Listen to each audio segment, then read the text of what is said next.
So good morning everyone. The next topic is shear force and bending moment diagram for overhanging beam. And what is overhanging beam? A beam who is uh, who is supported beyond the two supports. Means मान लो किसी beam के ऊपर दो supports हैं इस तरीके से, और बीम है जो वो सपोर्ट से भी आगे चला गया, बियॉन्ड चला गया। तो इस सेक्शन को हम कहेंगे overhanging section. This section is known as overhanging section. तो ओवरहैंगिंग बीम्स में जो शियर फोर्स है एंड बेंडिंग डायग्राम है किस तरीके से बनेगा, ठीक है, वो हम अभी थोड़ा सा देखेंगे। सबसे पहले ट्राई करेंगे यूडीएल के साथ, तो यूडीएल प्लस पॉइंट। तो इसमें यूडीएल का केस बहुत रेयर आता है एग्जाम में। सो ओवरहैंगिंग बीम भी एग्जाम पॉइंट ऑफ व्यू से इम्पोर्टेंट है, बिकॉज इसमें एक पॉइंट ऑफ कॉन्ट्राफ्लेक्शन आता है या point of inflection, this is very important. if the end of if the end portion of the beam is extended beyond the support, such beam is known as overhanging beam. In case of overhanging beam, the bending moment is positive between the two supports. Means यहाँ पे देखो दो supports है, ठीक है, इसके बीच में जो बेंडिंग मोमेंट डायग्राम बनेगा वो पॉजिटिव बनेगा इस पॉइंट से लेके इस पॉइंट के बीच में, and whereas the bending moment is negative for the overhanging portion। जो हमारा overhanging portion है ये वाला B to C, इसमें हमारे पास बेंडिंग मोमेंट डायग्राम क्या बनेगा, नेगेटिव बनेगा। at hence at some point the bending moment is zero after changing its sign from positive to negative or vice versa। तो that means अगर आपके पास एक तरफ पॉजिटिव है एक तरफ नेगेटिव है, मैं मान लो यहाँ पे पॉजिटिव है और यहाँ पे नेगेटिव है, तो एक पॉइंट ऐसा आएगा जहाँ पे बेंडिंग मोमेंट क्या होगा, जीरो होगा तभी उसका साइन चेंज हो रहा है positive to negative, and this point is known as point of contraflexure. तो ये 2 मार्क्स के लिए भी इंपॉर्टेंट है क्वेश्चन, उसमें आपको आता है what is point of contraflexure and उसको लोकेट करके दिखाओ स्क्रीन के ऊपर, सॉरी डायग्राम के ऊपर उसको लोकेट करो, ड्रॉ करके दिखाओ। तो आपको उसमें क्या दिखाना है कि बेंडिंग मोमेंट इसमें पॉजिटिव टू नेगेटिव चेंज हो रहा है या नेगेटिव टू पॉजिटिव चेंज हो रहा है।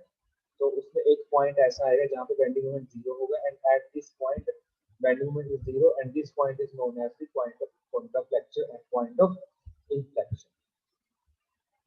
तो जब भी ओवरहैंगिंग बीम का क्वेश्चन आएगा तो आपको पॉइंट ऑफ कॉन्ट्राफ्लेक्शन का ध्यान रखना है। तो क्वेश्चन देखते हैं किस तरीके से क्वेश्चन आएगा इसका।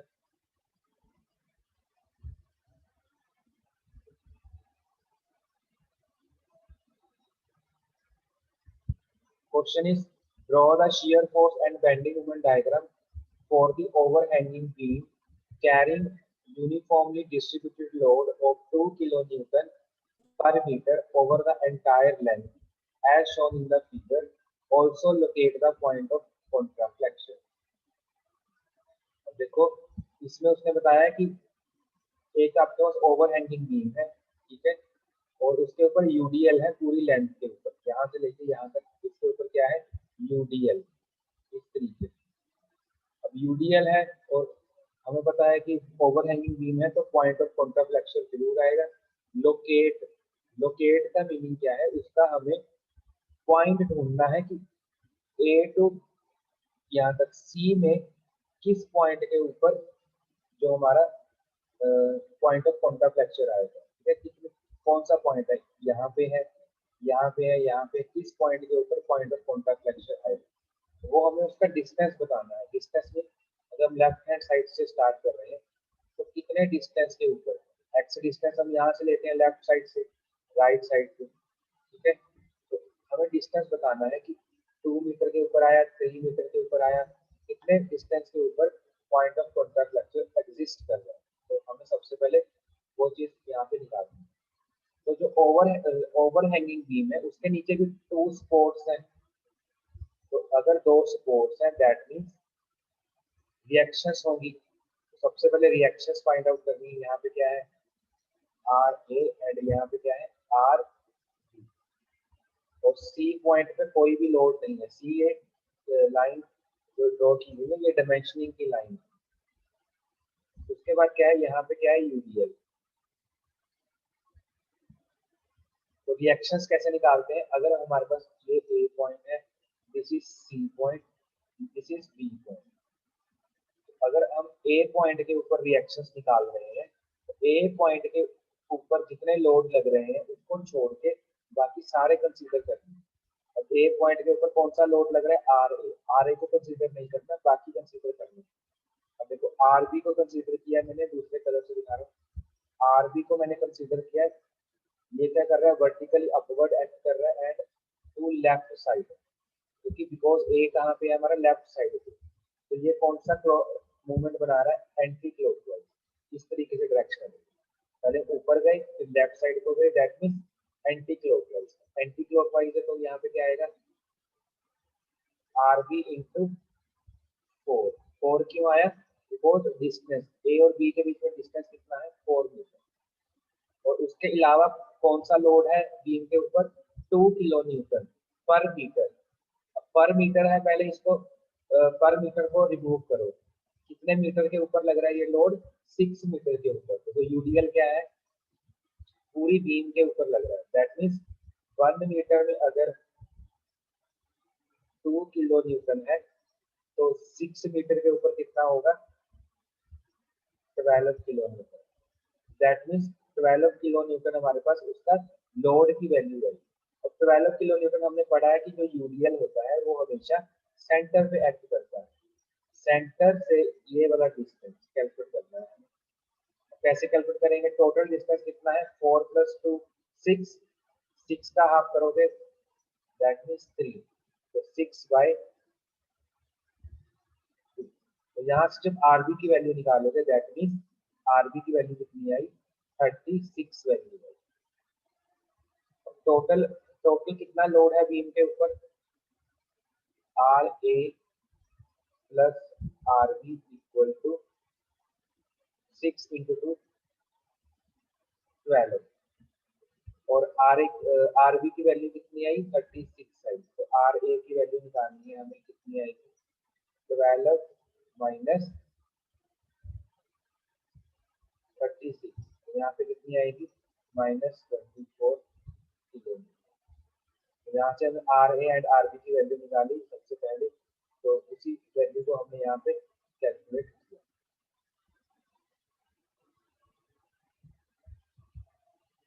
ठीक है, तो यहाँ से हमारे पास कितना आएगा, तो उसे 2 कैंसिल आउट किया एंड 36/4। तो आर बी की जो वैल्यू आएगी कितनी आएगी, यहाँ पे 9 आएगी। तो R A plus R B equal to कितना है, 12। आर बी की वैल्यू कितनी है, 9, तो आर ए की वैल्यू कितनी आएगी, 3। दैट मीन्स आर ए की वैल्यू हमारे पास 3 निकल गई और आर बी की वैल्यू, जो आर बी की वैल्यू है that is 9। So first of all we have to calculate the values of RA and RB from the diagram.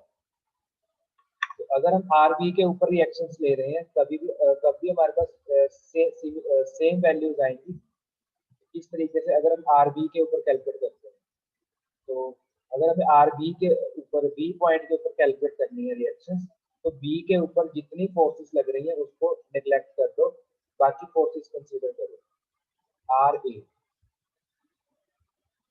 Are A into 4, because B point और A point के बीच में distance कितना है, 4। तो R A into 4 कौन सा movement बना रहा है, देखो वर्टिकली अपवर्ड एंड डिस्टेंस क्या है, राइट। तो ये क्लॉकवाइज मूवमेंट बना रहा है। एंड जो यूडीएल है, यूडीएल की पहले वैल्यू निकालो, 2 × 6 12 एंड सेंटर पे एक्ट करेगा। सेंटर पॉइंट से इस बी तक का डिस्टेंस निकालना है, सेंटर पॉइंट से इस बी का डिस्टेंस निकालना है। तो कैसे कैलकुलेट करोगे, टोटल डिस्टेंस कितना है, 6।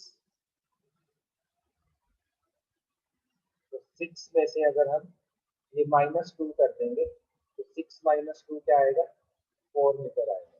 तो इंटू 4 करेंगे तो सिमिलर वैल्यू आएगी, आर ए की वैल्यू 3 एंड आर बी की वैल्यू यहाँ से 9 निकलती है। तो अब अब R A and R B की वैल्यूज आ गई, उसके बाद हमें क्या करना है, सबसे पहले सेम वही काम करना है, इसमें ए एंड बी के बीच में हमें पहले सेक्शन लेना है, एक्स एक्स सेक्शन, ठीक है, कितने डिस्टेंस के ऊपर, एक्स डिस्टेंस के ऊपर। तो X X section A and B के बीच में बात कर रहे हैं, तो उसको हम देखते हैं कि कैसे यहाँ पे लिया हुआ है, उसको कैलकुलेट करते हैं।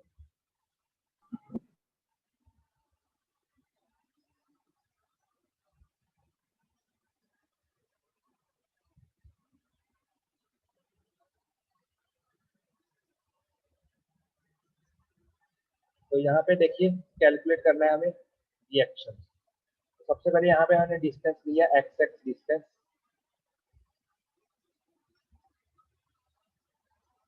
देन अब सेक्शन की लेफ्ट साइड पे देखो कितने लोड लग रहे हैं, एक आर ए, एक यूडीएल, एक आर ए एंड यूडीएल, ठीक है। तो ए पॉइंट के ऊपर देखो shear force at point A point के ऊपर सिर्फ क्या लग रहा है, रिएक्शन लग रही है, रिएक्शन की वैल्यू कितनी है, 3 kilometre. shear force at any section between A and B at a distance x from A point is given by। अब कोई हमने डिस्टेंस x लिया, उसके ऊपर कितनी लग रही है, देखिए वो कैसे कैलकुलेट करनी है। यहाँ पे हमने सेक्शन लिया x डिस्टेंस के ऊपर, ठीक है, ये क्या है हमारा x सेक्शन। सेक्शन की लेफ्ट साइड पे कितने लोड लग रहे हैं, दो, एक आर ए एंड एक यूडीएल। आर ए क्या है, नीचे से ऊपर की तरफ लग रहा है, यूडीएल ऊपर से नीचे की तरफ। जो नीचे से ऊपर की तरफ लगेगा दैट इज पॉजिटिव, जो ऊपर से नीचे की तरफ लगेगा दैट इज नेगेटिव। तो आर ए हमारा पॉजिटिव है, माइनस यूडीएल की वैल्यू कितनी है, 2, 2 इंटू डिस्टेंस, डिस्टेंस कितना है एक्स, 2x, आर ए की वैल्यू कितनी है 3, 3 माइनस 2 है। अब यहाँ ए पॉइंट के ऊपर देखो, ए पॉइंट के ऊपर डिस्टेंस कितना है 0, तो 2 इंटू 0 करोगे तो क्या आएगा, 3 किलोमीटर। एंड बी पॉइंट के ऊपर, इस पॉइंट के ऊपर एक्स कितना है, 4 मीटर, तो 4 वैल्यू डाली तो आंसर कितना आया हमारा, -5 किलोमीटर। तो ये तो हमारा ए एंड बी के बीच में शियर फोर्स की वैल्यूज हमने कैलकुलेट कर। Next, the shear force varies according to straight line because, अब देखो इक्वेशन क्या है, एक्स की पावर क्या है 1, दैट मीन्स यहाँ पे जो लाइन आएगी, this line A to B जो लाइन ज्वाइन करेगी वो क्या करेगी, स्ट्रेट लाइन ज्वाइन करेगी। At A, the shear force is positive, whereas at B, the shear force is negative। ठीक है, अब नेगेटिव है, A के ऊपर पॉजिटिव है, ड्रॉ की हमने 3 किलोमीटर, और B के ऊपर कितनी आई, -5। तो दोनों को हमने इस तरीके से मिलाया, तो बीच में A एंड B के बीच में एक ऐसा पॉइंट आया जहाँ पे शियर फोर्स 0 हो रहा है, ठीक है। अब हमें पता है कि जहाँ पे शियर फोर्स 0 हो रहा है और साइन चेंज कर रहा है, वहां पे बेंडिंग मोमेंट क्या आएगा, मैक्सिमम आएगा, ठीक है। अब हमें ये डिस्टेंस निकालना है, तो ये डिस्टेंस निकालने के लिए जो शियर फोर्स की इक्वेशन है 3 माइनस 2x, वहां पे शियर फोर्स की वैल्यू 0 पुट की, तो यहाँ से x कितना निकल के आया, 1.5 मीटर। दैट मीन्स अगर हम x सेक्शन से 1.5 मीटर यहाँ पे जाए, तो हमारा जो बेंडिंग सॉरी शियर फोर्स है क्या हो जाएगा, 0 हो जाएगा। Then shear force at point B and C, अब बी एंड सी के बीच में कैलकुलेट करना है।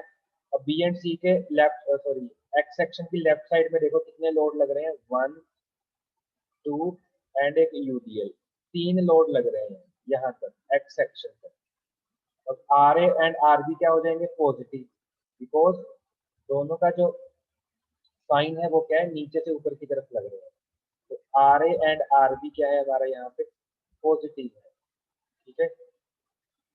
तो जो 2 किलो न्यूटन है, पहले उसकी वैल्यू निकालनी है, 2 इंटू एक्स निकालेंगे, तो यहाँ से हमारे पास वैल्यू आ जाएगी इसकी, शियर फोर्स की। अब शियर बी पॉइंट के ऊपर एक्स कितना है, 4, तो इस इक्वेशन में हमने 4 पुट किया, तो यहाँ पे कितना आ गया, 4 किलो न्यूटन। अब सी पॉइंट के ऊपर, यहाँ से देखो स्टार्ट करो, सी पॉइंट तक पहुंचना है, कितना डिस्टेंस है, 4 + 2 दैट इज 6, तो 6 पुट किया, तो यहाँ पे वैल्यू कितनी आ गई, 0 आ गई। बी पॉइंट के ऊपर वैल्यू कितनी आ गई हमारी शियर फोर्स की, 0 है। अब ये भी क्या है, देखो x की पावर कितनी है, 1 है, तो ये भी क्या है, एक हमारा स्ट्रेट लाइन की तरह ही, इसको ज्वाइन करेंगे। नेक्स्ट आ जाओ बेंडिंग मोमेंट। अब हमें पता है बेंडिंग मोमेंट कौन सा बीम है, ये ओवरहैंगिंग बीम। तो सिमिलर जैसे हमने सिंपली स्पॉटेड बीम में देखा था कि बेंडिंग मोमेंट जो होता है एक्सट्रीम पॉइंट्स के ऊपर 0 रहता है, तो बेंडिंग मोमेंट क्या यहाँ पे भी क्या है, 0 है। ठीक है, अब किसी सेक्शन में निकालना है और ए एंड बी के बीच में निकालना है। ए एंड बी के बीच में हमने कोई सेक्शन लिया और इसका डिस्टेंस कितना है, एक्स डिस्टेंस। तो रिएक्शन कैसे आएगी, देखो अब ये आर ए को हमने एक्स पॉइंट तक पहुंचाना है, इस पॉइंट पे, तो आर ए इंटू एक्स। तो साथ में क्या है हमारे, ये यहाँ तक यूडीएल है, यहाँ तक क्या है, यूडीएल। तो यूडीएल की वैल्यू निकालो 2 इंटू एक्स, और ये सेंटर पे एक्ट करेगा, सेंटर से ये वाला distance that is x by 2। तो यहाँ से इक्वेशन क्या निकल के आई, 3x माइनस एक्स स्क्वायर। अब देखो इक्वेशन क्या है हमारी, पैराबोलिक है, बिकॉज x की पावर कितनी है, 2। अब जब भी ए और ई, आप ए और बी को ज्वाइन करोगे तो पैराबोलिकली ज्वाइन करना है, लीनियर नहीं ज्वाइन करना, इस तरीके से पैराबोलिकली ज्वाइन करना पड़ेगा। तो ए पॉइंट के ऊपर x कितना है, 0, तो बेंडिंग मोमेंट कितना आ जाएगा यहाँ पे, इस इक्वेशन में x 0 फिल किया तो बेंडिंग मोमेंट कितना आ जाएगा, 0। बी पॉइंट के ऊपर x कितना है, 4, तो यहाँ पे 4 की वैल्यू डाली, x की जगह में 4 डाला, तो वैल्यू कितनी निकल गई, -4। तो -4 है तो नीचे की तरफ पॉइंट आएगा। ठीक है, अब यहाँ पे 0 है, मीन्स एक पॉइंट ये आ गया, एक -4 आ गया, तो इन दोनों को पैराबोलिकली हमने इस तरीके से मिलाना है। ठीक है, तो हमने एक पॉइंट और पढ़ा था कि जहाँ पे शियर फोर्स 0 है वहां पे बेंडिंग मोमेंट की वैल्यू कुछ एग्जिस्ट करेगी। अब वो एग्जिस्ट कितने डिस्टेंस के ऊपर कर रही है, 1.5। तो इस इक्वेशन में अगर 1.5 पुट करेंगे तो वैल्यू कितनी आएगी, 2.25 किलोमीटर। तो 2.25 किलोमीटर क्या आ गया हमारे पास, बेंडिंग मोमेंट की वैल्यू आ। अब यहाँ पे देखो एक पॉइंट ऐसा है, जब हमने ए और बी पॉइंट को मैच किया, ठीक है, तो हमने डिस्कस किया था कि जहाँ पे सपोर्ट्स है वहां पे बेंडिंग मोमेंट पॉजिटिव रहेगा, और जहाँ पे ओवर हैंगिंग है वहां पे बेंडिंग मोमेंट नेगेटिव रहेगा। तो ए एंड बी के बीच में बेंडिंग मोमेंट पॉजिटिव होना चाहिए और बी और सी के बीच में नेगेटिव होना चाहिए। तो वही चीज हो रही है, देखो जब हमने ए टू बी गए, ठीक है, तो हमारा यहाँ पे क्या है, एक ऐसा पॉइंट आया जहाँ पे बेंडिंग मोमेंट 0 हो गया। अब ये पॉइंट कौन सा है, पॉइंट ऑफ कॉन्ट्राफ्लेक्शन, बिकॉज हमने ऑलरेडी डिस्कस किया था कि जब bending in the bending moment diagram, when at a point where bending moment is 0, after changing its sign from positive to negative or vice versa, this point is known as point of contraflexion। ऐसा point जिस point के ऊपर bending moment 0 है, कब 0 है, जब positive to negative जा रहा है या नेगेटिव टू पॉजिटिव जा रहा है। तो यहाँ तक क्या है, पॉजिटिव वैल्यू है और यहाँ पे क्या है, नेगेटिव। इस एक ऐसा पॉइंट है जहाँ पे 0 हो रही है, तो इस पॉइंट को क्या बोलेंगे, पॉइंट ऑफ कॉन्ट्राफ्लेक्शन। तो हमें क्वेश्चन में क्या दिया हुआ है कि locate the point of contraflexure means हमें ये डिस्टेंस निकालना है कि कितने डिस्टेंस के ऊपर है, y इसको डिस्टेंस दिया, ये कितने डिस्टेंस के ऊपर हमारा पॉइंट ऑफ कॉन्ट्राफ्लेक्शन एग्जिस्ट करेगा। ठीक है, तो सबसे पहले क्या करते हैं, हम बी और सी के बीच में कैलकुलेट कर लेते हैं। तो बी और सी के बीच में कैलकुलेट करेंगे किस तरीके से, यहाँ पे हमने सेक्शन दिया एक्स एक्स सेक्शन, कितने लोड लग रहे हैं, 1 2 एंड 3, तीनों का एक्स तक डिस्टेंस देखना है। तो क्या आएगा, आर ए, ये डिस्टेंस कितना है टोटल, एक्स, तो R A into X, R X. ठीक है, और आर बी का डिस्टेंस कितना है यहाँ तक, x -4, बिकॉज देखो यहाँ पे x है, तो ये डिस्टेंस कितना है, ये इतना सा डिस्टेंस कितना है टोटल x में से, अगर 4 माइनस करेंगे तो क्या आएगा, एक्स माइनस फोर, तो R B into X minus four, और साथ में क्या है यूडीएल, यूडीएल की वैल्यू निकालो 2 इंटू एक्स बाई टू। तो हमारे पास जो इक्वेशन निकल के आई बी एंड सी के बीच में, ये वाली इक्वेशन निकल के आई, और बी के ऊपर डिस्टेंस कितना है 4, एक्स कितना है 4, तो हमने 4 डाला, तो बेंडिंग मोमेंट की वैल्यू कितनी निकल गई 4, तो हमने ऑलरेडी 4 यहाँ पे ड्रॉ कर रखी। और सी पॉइंट के ऊपर एक्स कितना है 6, 6 पुट किया तो आंसर कितना आएगा 0, तो यहाँ पे कितना आ गया 0। तो नेक्स्ट इसमें क्या है, हमें ऑलरेडी इसमें क्या करना है, पॉइंट ऑफ कॉन्ट्राफ्लेक्शन इसमें लोकेट करना है। अब पॉइंट ऑफ कॉन्ट्राफ्लेक्शन देखो किस पॉइंट में आ रहा है, ए एंड बी के बीच में, और ए एंड बी के बीच में जो इक्वेशन है बेंडिंग मोमेंट की, कौन सी इक्वेशन है, ये वाली इक्वेशन, ठीक है, ये वाली इक्वेशन है। तो हमें पता है ई पॉइंट के ऊपर, at point E bending moment कितना है, बेंडिंग मोमेंट इज 0, ठीक है। अब बेंडिंग मोमेंट 0 है, तो इस इक्वेशन में अगर हम बेंडिंग मोमेंट 0 डाल देंगे, तो that means 3 minus X square equal to 0 कर देंगे, तो हमारे पास एक्स की वैल्यू आ जाएगी, एक्स की वैल्यू कितनी है 3 मीटर। तो मीन्स यहाँ से देखो यहाँ तक का डिस्टेंस कितना है 4 मीटर, और यहाँ से ई पॉइंट तक, ई पॉइंट का डिस्टेंस कितना निकल के आया 3 मीटर। तो हमारे पास उसकी लोकेशन आ गई कि अगर हम लेफ्ट साइड से 3 मीटर की तरफ चलें, तो हमारा जो पॉइंट ई है वो क्या है, point of contraflexure. That means हमें उसकी लोकेशन पता चल गई कि कहाँ पे लोकेट कर रहा है। तो पॉइंट, तो यहाँ पे हम लिखेंगे point of contraflexure is located 3 metre away from the left side, 3 metre away from the left side से 3 मीटर के ऊपर डिस्टेंस के ऊपर। तो ये हमें कहाँ से आया, ए एंड बी के बीच में जो बेंडिंग मोमेंट की वैल्यू है उसको हमने क्या किया 0 पुट किया। क्यों 0 पुट किया, बिकॉज अब बी और सी के बीच में क्यों नहीं पुट किया, बिकॉज ई पॉइंट किसके बीच में आ रहा है, जो पॉइंट ई है किस पॉइंट के बीच में आ रहा है, ए एंड बी के बीच में आ रहा है, ठीक है। और ए एंड बी के बीच में इक्वेशन क्या है 3x माइनस एक्स, बी अगर बी एंड सी के बीच में आता तो बी एंड सी के बीच में जो इक्वेशन है उसको 0 के इक्वल पुट करें। 0 के इक्वल पुट किया because at point of contraflexure bending moment क्या होता है 0 होता है, तो इसलिए हमने यहाँ से इसको 0 पुट किया, तो x की वैल्यू कितनी निकल गई 3 metre, that is the location of the point of contraflexure. That means जो ये डिस्टेंस है ये कितना है 3 मीटर। एंड एग्जाम में अगर आपको ओवरहैंगिंग का क्वेश्चन आएगा तो उसकी लोकेशन पॉइंट ऑफ कॉन्ट्राफ्लेक्शन जरूर इसमें पूछेगा, एंड उसकी लोकेशन भी पूछेगा। तो एक यहाँ पे और चीज है देखो, नेक्स्ट एक चीज और पूछ सकता है कि find the value of maximum bending moment. अब बेंडिंग मोमेंट की वैल्यू देखो यहाँ पे 0 है, यहाँ पे 2.25, यहाँ पे 0, यहाँ पे 4 और यहाँ पे 0, तो मैक्सिमम वैल्यू कितनी है 4 है, चाहे नेगेटिव वैल्यू है बट मैक्सिमम वैल्यू देखना है, तो मैग्नीट्यूड देखना है। तो मैग्नीट्यूड क्या है 4 किलो न्यूटन मीटर, तो मैक्सिमम बेंडिंग मोमेंट कितना निकल के आया 4 किलो न्यूटन मीटर। तो ये भी इसमें एक क्वेश्चन आता है, ठीक है, थैंक यू।